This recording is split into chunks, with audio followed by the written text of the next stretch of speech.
Hey everyone, Tony here, Psych'd on Baseball Cards. Hope everybody had a nice weekend.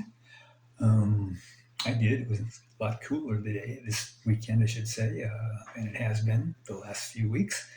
Um, I have some more cards from my 65 set I'm going to show, just three cards. So hope you enjoy the cards and the bios. So let me turn the camera around.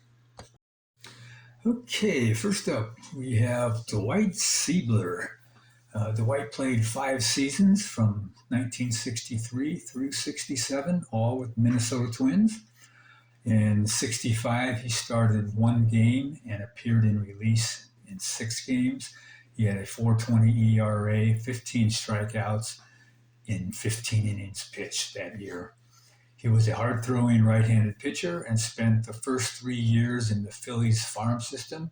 In his first Major League spring training game, he was scheduled to pitch innings 7 through 9, but he hurt his elbow pitching to Harmon Killebrew, the first batter he faced. He tore old scar tissue that had built up over the years in the minors. When he made his first big league start in 63 for the Twins, he no longer had his good fastball, so he relied on ball movement, especially his curveball and his command of the plate. He threw a three-hitter that day, but he spent most of his 5 seasons bouncing between AAA and the big leagues. He retired after his 5th season with a 4-3 record, a 3.45 ERA, and 1 save and 71 strikeouts in 117 innings pitched. When he retired, he took over the family heating and air conditioning business. And in 1994, he was inducted into the Nebraska Baseball Hall of Fame. And in 2011, was inducted into the Omaha Old Timers Baseball Association Hall of Fame. All right, so there you go, Mr. Dwight Sieber. Next up, we have Jim Stewart. Jim played 11 seasons from 1963 through 1973. 5 were with the Cubs, 1 was with the White Sox, and 3 with Cincinnati, and 2 in Houston. In 65, he hit .223, didn't have any home runs, had 19 RBIs in 282 at-bats. Stewart played every position except pitcher in his major league career, reaching the World Series with Cincinnati in 1970. After the 71 season, he was involved in the famous Joe Morgan-Lee May trade between Cincinnati and Houston. Stewart was traded along with Tommy Helms and Lee May to the Houston Astros for Ed Armbruster, Jack Billingham, Cesar Geronimo, Dennis Menke, and Joe Morgan. Stewart was one of the greatest athletes in the history of Austin State University. He set the school record with a .435 batting average in 1961 and batted .369 during his college career. He was also a standout member of the school's basketball team and set a school record in 2020-yard dash.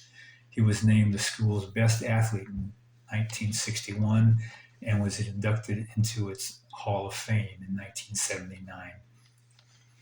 That's the Austin State University Hall of Fame. He was a career .237 hitter. He had 8 home runs and 112 RBI. Okay, so there you got Mr. Stewart. JC, if you're watching, I'm starting to drop cards again. Okay, next up, Joe Torre. Joe, 18 seasons from 1960 through 1977. He was with the Braves for 9, St. Louis 6, and the Mets 3. In 65, he hit .291 and 27 home runs. He had 80 RBI, and he won a Gold Glove that year. He was the National League MVP in 1971, hitting .363 with 230 hits, 24 home runs, and 137 RBI. He was a 9-time All-Star and a 4-time World Series champion. He was the National League MVP in '71, as well as the National League batting champ and RBI leader that year. He was a two-time American League Manager of the Year, and his number 6 was retired by the Yankees. He is in the Cardinals and Braves Hall of Fame, as well as the Major League Baseball Hall of Fame. When he was retired as the Yankee manager, the press and the fans thought it was a big mistake. In his 3 previous manager roles, he was 109. I'm sorry. In his 3 previous manager roles, he was 109 wins, and he was below 500. I'm sorry, 109 games managed, and he was below 500. He was replacing Buck Showalter, who refused a new contract because Steinbrenner wanted Buck to get rid of his hitting coach. Buck was a press and a fan favorite. The press called Torre Clueless Joe because he didn't know what he was getting into. But in the off-season, Torre and his wife went to a 4-day seminar in Cincinnati to learn how to manage stress. Torre stated, "That weekend in Cincinnati taught me how to relax myself by putting everything into its proper category, rather than thinking I could just take all my problems at once, which is how you get overwhelmed." He went on to have his greatest managerial success with the Yankees.